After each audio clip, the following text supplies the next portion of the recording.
Good evening again. Thanks for joining me. The title of this one is The Last Radiation Session and What's Next. If you don't know me and you're just joining me for the first time, my name is Neil Davidson. I'm 53 years old and I had the prostatectomy last April. I had a Gleason score of 3+4s and there was 5 of them. After the operation, I got the result of undetected, less than 0.1 last May, but unfortunately over the summer the blood just gradually increased to 0.2. So in January this year we had a reading of 0.2, which is known as a relapse, and the investigations had to sort of start to where it was. Luckily, I spoke to my urologist, Mr. Illy, who arranged with oncology to have a PET scan and a CT scan. But at 0.2, it is the lowest marker that the PET scan will pick up. There are chances that it won't pick up where the part of the prostate's still sitting in the bed or gone to the lymph nodes, but that's the risk you take. But I was very happy just to get a scan, and unfortunately nothing was found on the scan, but they decided to carry on with the radiation of the prostate bed. The prostate bed is basically the area where the prostate come out from, and normally what happens is when they're cutting around the prostate, they leave just a little slither which is near the bladder or somewhere, so they know what they're talking about. So we decided that we'd have what they call 20 fractions, which is another name for a dose, and they would be done every day during the week for a month. So 20 sessions, not including the weekends. And the good thing is I had mine sort of basically mid-afternoon, early evening, so it didn't really affect the work. I have done a video, and many thanks to the NHS at the Norfolk and Norwich for allowing me to video a session in the radiation little room, the theatre room. If you want and are interested in that, please take a look on one of the other videos. Again, the big thing is it's painless. You don't feel a thing, and it's all over in 4 or 5 minutes, so it's nothing to it.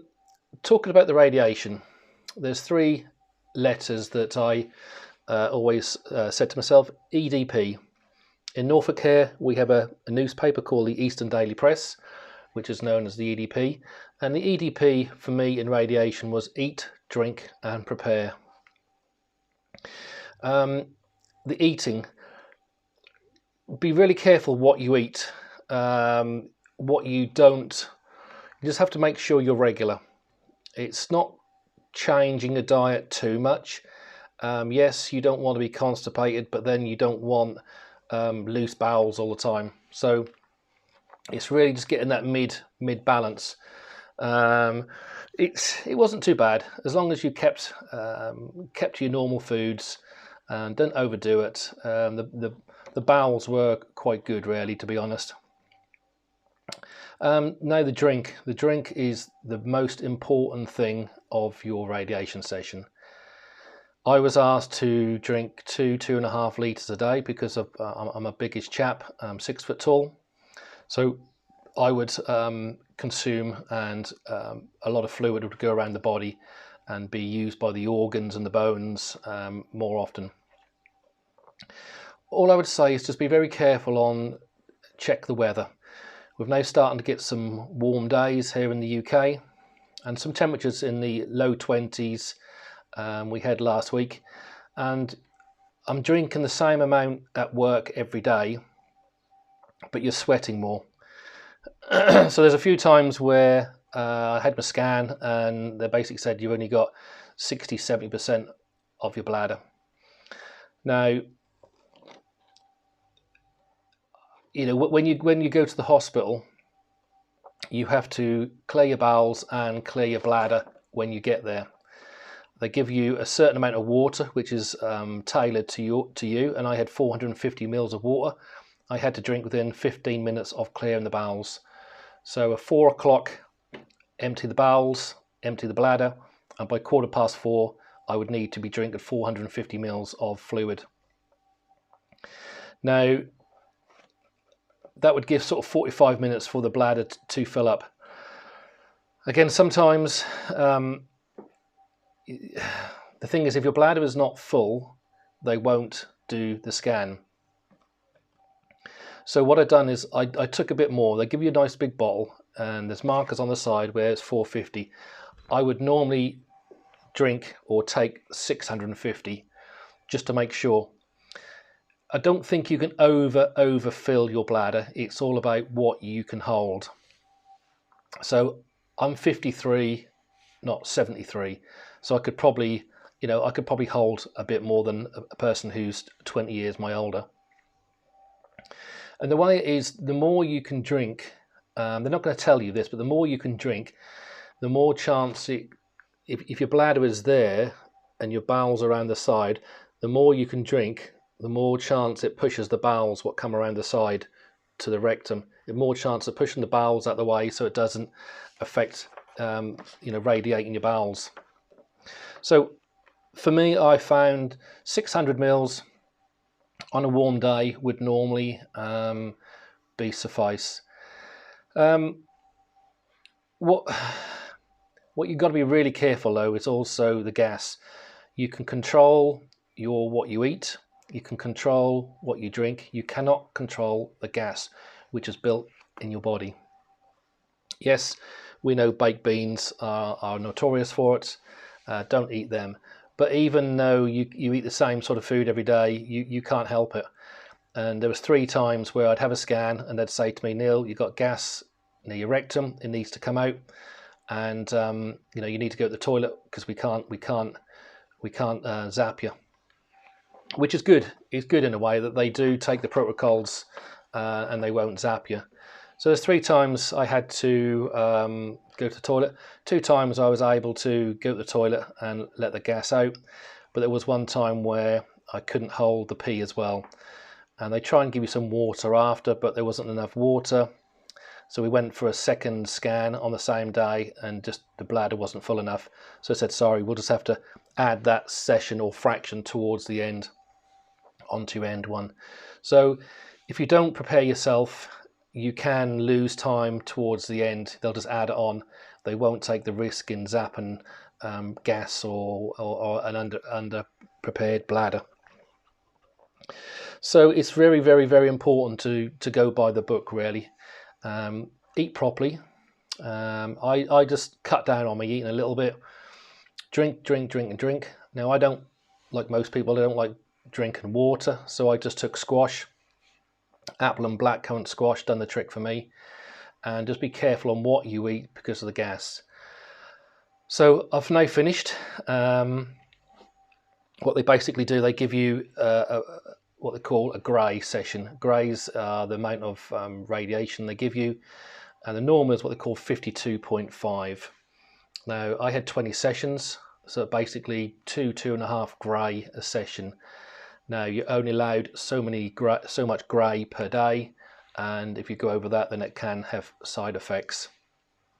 So we had 52.5 grey and we've now finished. So the side effects. Yes, there will be side effects. Again, I asked a radiographer about side effects and they said, to be honest, how can you not have side effects? We're zapping your bladder and your rectum in the same place every day.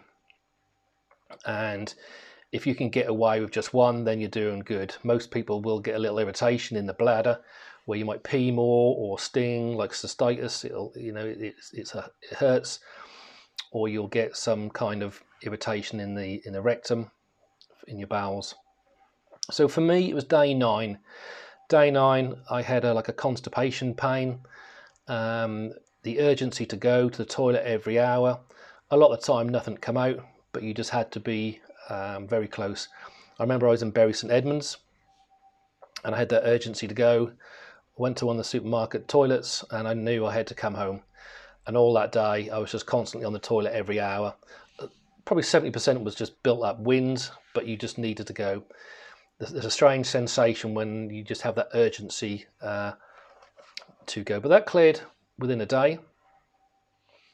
I don't think didn't really have diarrhea as such. You just had loose bowels more than anything. Day 13 also was a irritation day. For some reason, I went to the toilet for a pee every hour, every other day, and I hadn't drunk any different. I'd done my 2 litres of water at work, and I drank my 450 mils at the session at the hospital, but I was just going to the toilet every hour. Again, it's normal. It's nothing to worry about. After a day, it had gone. So so I thought I'd got away with it all. So we finished on Friday, and nothing yesterday, but today I normally go for a little walk around the car boot on a Sunday morning, and again I had the pain come to the rectum, and I knew I had to come home. Not been too bad this afternoon, but just off and on. Again, you're told when you finish your radiation that the side effects can last another 2 or 3 weeks after your last session. So just because you aren't having radiation every day, you're certainly not out of the woods, because your body's just had, say, 52.5 gray of radiation. It's still killing the cancer cells within 1-2 weeks after. So just be prepared afterwards, just to side effects to keep happening. But I think one of the big things for me is fatigue. During the day, yeah, absolutely fine, to be honest. But as soon as I'm home, the way I've tried to get over it is just by going to bed earlier, to be honest. If you're like a 10 o'clock person, I went to bed at 8:30 and I was sparko by within 5 minutes. And it's basically probably the best sleep I've had for a long time. So yeah, it will catch up on you. And I asked the surgeon why fatigue is a big thing, and they basically said that they're doing a mini procedure on your bladder and rectum every day, and it needs to repair itself, so it needs to pull the strength from somewhere. And after 20 sessions, your body's getting a little bit sick and tired of it. So it just sort of, it's your body's reaction to sort of rebuild, and obviously a lot of the rebuilding is done overnight when you're asleep. So yeah, fatigue is a big thing, but try and counteract that by exercise, believe it or not, and just sleep. Just go to bed earlier. So it's not too bad, to be honest. During this, I've been working every day, have not much time off, just a couple of days here and there. So what's next? Okay, so hopefully this is it. I've got a PSA blood test in 2 months' time, and I've got a meeting with the oncology doctor, Jenny Nodes, a week later, which is the end of July. So yeah, then we go from there. So what after that? Well, I'm not too sure. I don't think too many people have another dose of radiation because your body just can't take it. If there still is something there, then I suppose you go on what's called an ADT, which is an androgen deprivation therapy. It's just a therapy injection in your arm or something, which just sort of kills the testosterone, which is the fuel for the cancer. So hopefully they know where the reoccurrence or relapse was, and they're professionals. They know what parts the surgeon miss or very hard to get to. And say the prostate bed, hopefully that'll just clear that up, and we're good to go. So it's been a long few months, to be honest, and I'm glad in a way it's all finished now. So the most stress for me is getting a car park space at the hospital, which is just a nightmare. But we're finished now. We're just going to have a bit of a rest and go from there. So I'm going to end the video, just a 15-minute video. Again, many thanks to anybody who watches this, who's new to my channel. And say, if there's anything you need to know, just contact me, or go and watch some of my other videos. I've done sort of 20-25 videos about prostate cancer, starting off your journey, halfway through your journey, and just to try to explain as we go along. So many thanks to everybody who views my videos, and so I'm 1,457 subscribers now, which is absolutely fantastic. Thank you. And please remember, any person who watches the video, all money from YouTube that comes to me goes straight to a place called Dereham Cancer Care, which is a volunteer run little place in Dereham in Norfolk, where anybody can go to and have a cup of tea, coffee, and more important, are able to talk any problems they have over cancer to people who work there. So it's fantastic what they do for the community, and I say I've gave my first £100 to them a couple of months ago, and I'm very close to another £100 for April and May. So thank you very much for watching. I'm going to carry on my channel just throughout the summer to tell you sort of different updates, and we go from there. So if anybody wants to get in contact with me, my email is lowercase Neil Davison 5959 at btinternet.com. Please drop me a message and I'll see if I can answer your questions. So thanks very much, everybody, and we'll speak soon.